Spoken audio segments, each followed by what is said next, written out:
حسنائي أوفيت الذمة، حسنائي أوفيت الذمة للأرض وتفخر بالأمة. جنديا كنت تدافع عن وطن نحمل في النبض اسمه. هذا لك آخر مكتوب مني، قد أنهيت الخدمة. وقريبا ترجع حارتنا كالطير أتى يحضن أمه. إن كنت كعهدك مخلصة لي ردي عن قلبي وهمه، وضعي حسناء شريطتك البيضاء لتبدو كالنجمة. كعلامة حب في الشباك لأعرف أنك مهتمة، وبأن العمر سيجمعنا إن جعل الله لنا قسمة. سأمر ببيتك حين أعود لأسأل شباكك حكمه.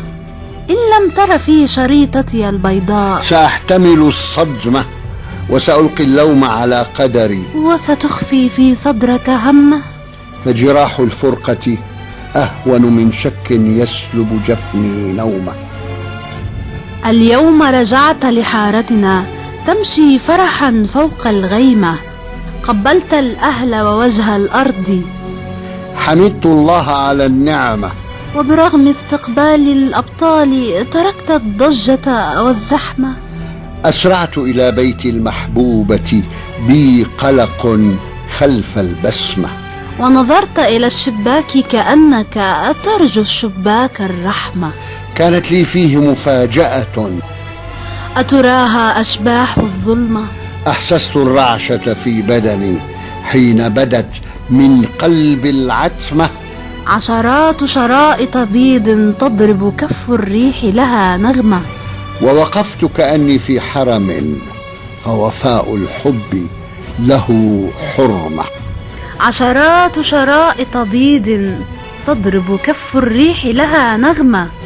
ووقفت كأني في حرم، فوفاء الحب له حرمة. أنا بنت بلادك، أنا بنت بلادك مخلصة، فليهنأ من كانت حلمه، فليهنأ من كانت حلمه. وضحكت لشك عذبني، وعتبت على ظنك إثمه. ووقفت أعد شرائطها تحملني الفرحة للقمة. وعلى باب البيت بدت لي رائعة تسطع كالنجمة، فضممت إلى صدري وجها جابهت الدنيا لتضمه، ولثمت جبينا. قلت العمر سيبدأ من تلك اللثمة، والعرس الليلة حسنائي. قد جعل الله لنا قسمة. العرس الليلة حسنائي. قد جعل الله لنا قسمة.